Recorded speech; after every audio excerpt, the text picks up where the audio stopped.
Did you know that African kings once ruled Egypt?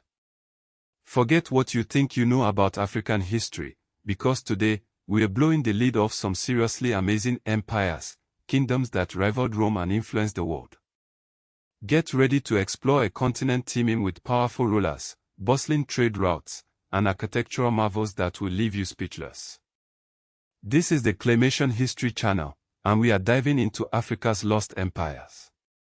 Let's start with a familiar face, ancient Egypt.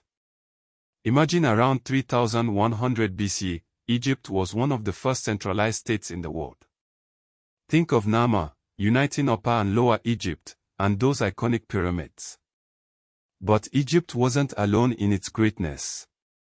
Just to the south, in what is now northern Sudan, rose the kingdom of Kush.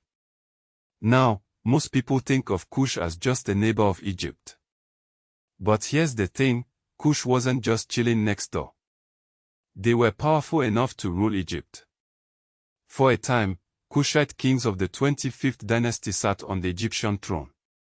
We are talking about rulers like Pi and Tahaka, who brought a unique blend of Nubian and Egyptian culture to the land of the pharaohs. And speaking of powerful rulers, let's not forget Queen Amenarina's of Kush. This fierce warrior queen led the resistance against the Roman Empire when they tried to expand into Nubia. She's one of Africa's earliest and most inspiring female military leaders. Next up, across the Sahara to the north coast, Carthage. Founded by Phoenician settlers in the 9th century BC, Carthage became a major maritime power, dominating the western Mediterranean. Think massive ships, bustling trade routes, and control over North Africa, Sicily, Sardinia, and even parts of Spain. Carthage wasn't just a city-state, it was an empire that rivaled Rome for centuries. Now, let's head east to Aksum, in modern-day Ethiopia and Eritrea. From the early centuries CE, Aksum became a major Red Sea trading power. They controlled vital trade routes connecting Africa, the Middle East, and India. Aksum even had its own currency and impressive architecture, like the towering Aksumite obelisks that still stand today. Fast forward a few centuries, and we find ourselves in West Africa, where the Ghana Empire rose to prominence around the 9th century CE. Famous for its association with gold, Ghana controlled vital trade routes across the Sahara. Arabic accounts describe a land of immense wealth and a powerful king who held court in a grand style. But Ghana eventually gave way to a new power, the Mali Empire. Flourishing from the 13th to the 16th century, Mali expanded from the state of Kangaba on the upper Niger River. And the name everyone associates with Mali. Mansour Musa, without a doubt. His legendary pilgrimage to Mecca, with his entourage and staggering amounts of gold, put Mali on the map. But Mali's wealth wasn't just about gold. They controlled river routes, agricultural production, and long-distance trade through key commercial cities like Timbuktu.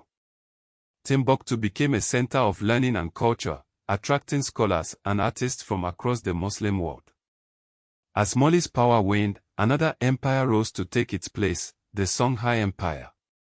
Becoming one of the largest states in African history, Songhai lasted until its defeat in 1591. The Songhai Empire was a master of administration. They governed a huge river empire tied to the Niger Bend, which helped them coordinate trade and taxation.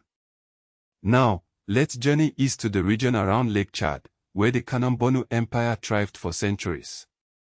Often overlooked compared to Mali or Songhai, Kanem-Bornu was one of the longest-lasting Sahelian empires, with political continuity across many centuries. They controlled vital trade routes across the Sahara and maintained a powerful military. Let's now jump south to the 19th century.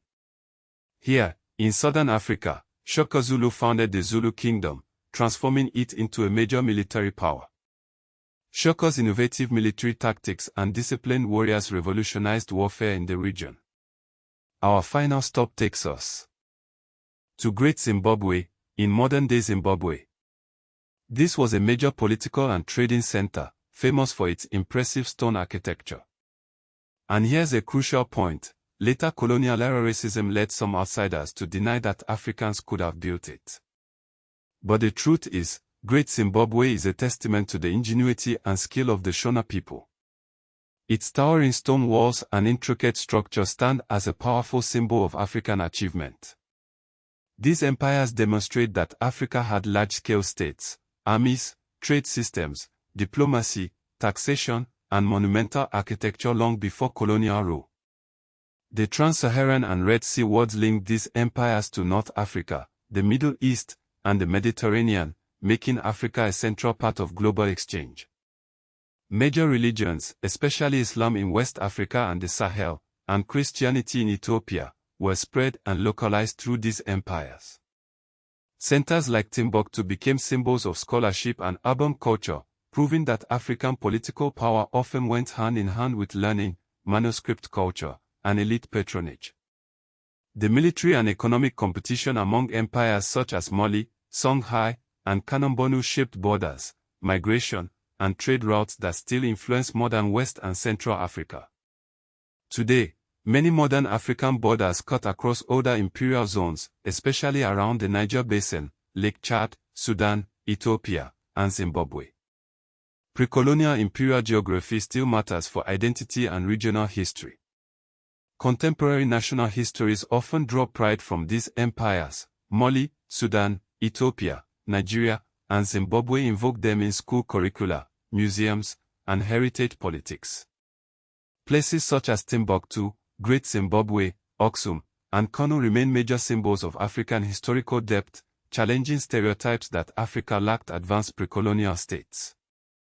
The old trade corridors of the Sahara, Nile, and Indian Ocean Red Sea still shape settlement patterns, language zones, and commercial connections in North and East Africa. The story of Africa's lost empires is a story of innovation, resilience, and cultural exchange. It's a story that challenges outdated stereotypes and celebrates the rich and complex history of this incredible continent. So next time you think of African history, remember that it's so much more than just pyramids. It's a story of empires that shaped the world.